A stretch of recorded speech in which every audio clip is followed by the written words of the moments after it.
ಒಂದು ಸಣ್ಣ YouTube channel ಆಗಿ ಸ್ಟಾರ್ಟ್ ಆದ ಈ ಕಂಪ್ನಿ ಇವತ್ತು 30,000 ಕೋಟಿ ಬೆಲೆ ಬಾಳುತ್ತೆ. ಈ ಯೂಟ್ಯೂಬ್ ಚಾನಲ್ ನ ಸ್ಟಾರ್ಟ್ ಮಾಡಿದ್ದು ಅಲಕ್ ಪಾಂಡೆ ಅಂತ. ಇವರು ಕೂಡ ನಮ್ ತರ ಮಿಡಲ್ ಕ್ಲಾಸ್ ಫ್ಯಾಮಿಲಿನಲ್ಲಿ ಹುಟ್ಟಿರ್ತಾರೆ. ಇವ್ರು 8ನೇ ಕ್ಲಾಸ್ ಇರ್ಬೇಕಾದ್ರೆ ಇವ್ರ ಫ್ಯಾಮಿಲಿಗೆ ಫೈನಾನ್ಷಿಯಲ್ ಪ್ರಾಬ್ಲಮ್ ಬಂದ ಕಾರಣ ಇವ್ರ ಹತ್ರ ಇದ್ದ ಸ್ವಂತ ಮನೆನ ಸೆಲ್ ಮಾಡ್ಬಿಟ್ಟು ಒಂದು ಸ್ಲಮ್ ಏರಿಯಾಗೆ ಹೋಗಿ ವಾಸ ಮಾಡಕ್ ಸ್ಟಾರ್ಟ್ ಮಾಡ್ತಾರೆ. ಆ ಟೈಮಲ್ಲಿ ಇವ್ರ ಮನೆಯಲ್ಲಿ ಫೈನಾನ್ಷಿಯಲಿ ಡಿಫಿಕಲ್ಟಿ ಇದ್ದಿದ್ದ ಕಾರಣ ಇವ್ರು ಏನ್ ಮಾಡ್ತಿರ್ತಾರೆ, ಇವ್ರಿಗಿನ್ನ ಸಣ್ಣ ವಯಸ್ಸು ಯಾರಿರ್ತಾರಲ್ವಾ ಅವ್ರಿಗೆ ಟ್ಯೂಷನ್ ಮಾಡ್ತಾ ಇರ್ತಾರೆ.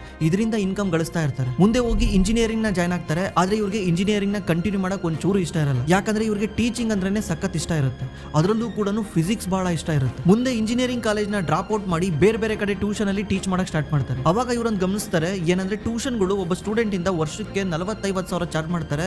ಆದ್ರೆ ನಮ್ಮ ಇಂಡಿಯಾದಲ್ಲಿ ಎಷ್ಟೋ ಜನ ಇದ್ದಾರೆ ನಿಜವಾಗ್ಲೂ ಕಲಿಬೇಕನ್ನೋರು ಕಲಿಯಕ್ಕಾಗಲ್ಲ, ಯಾಕಂದ್ರೆ ಟ್ಯೂಷನ್ ಫೀಸ್ ಜಾಸ್ತಿ ಇರೋದ್ರಿಂದ. ಅದಕ್ಕೆ ಇವರು ಡಿಸೈಡ್ ಮಾಡ್ತಾರೆ 2016ರಲ್ಲಿ ಒಂದು ಯೂಟ್ಯೂಬ್ ಚಾನಲ್ ಸ್ಟಾರ್ಟ್ ಮಾಡ್ತಾರೆ. ಈ ಯೂಟ್ಯೂಬ್ ಚಾನಲ್ ಇಂದ ನಾನು ಸ್ಟೂಡೆಂಟ್ ಗಳಿಗೆ ಫ್ರೀ ಆಗಿ ಹೇಳ್ಕೊಡ್ತೀನಿ ಅಂತ. ಇದೇ ರೀತಿ ಹೋಗ್ತಾ ಹೋಗ್ತಾ ಯೂಟ್ಯೂಬ್ ಚಾನಲ್ ಫೇಮಸ್ ಆಗುತ್ತೆ. ಇವರು ಮುಂದೆ ಹೋಗಿ ಒಂದು ಕಂಪ್ನಿ ಸ್ಟಾರ್ಟ್ ಮಾಡ್ತಾರೆ. ಆ ಕಂಪ್ನಿ ನೇಮ್ ಬಂದು ಫಿಸಿಕ್ಸ್ ವಾಲಾ. ಒಂದು ಯೂಟ್ಯೂಬ್ ಚಾನಲ್ ಆಗಿ ಸ್ಟಾರ್ಟ್ ಆಗಿದ್ದ ಈ ಕಂಪ್ನಿ ಇವರು ಸ್ಟಾರ್ಟ್ ಮಾಡ್ಬೇಕಾದ್ರೆ ಇವರೊಬ್ಬರೇ ಸ್ಟಾರ್ಟ್ ಮಾಡಿರ್ತಾರೆ. ಇವತ್ತು ಇವ್ರ ಹತ್ರ 11,000 ಎಂಪ್ಲಾಯ್ಸ್ ಇದ್ದಾರೆ. ಅದ್ರ ಜೊತೆಗೆ ಕೋಟ್ಯಾಂತರ ವಿದ್ಯಾರ್ಥಿಗಳಿಗೆ ಅಫೋರ್ಡಬಲ್ ಪ್ರೈಸ್ ಅಲ್ಲಿ ಟೀಚಿಂಗ್ ಮಾಡ್ತಾ ಇದ್ದಾರೆ.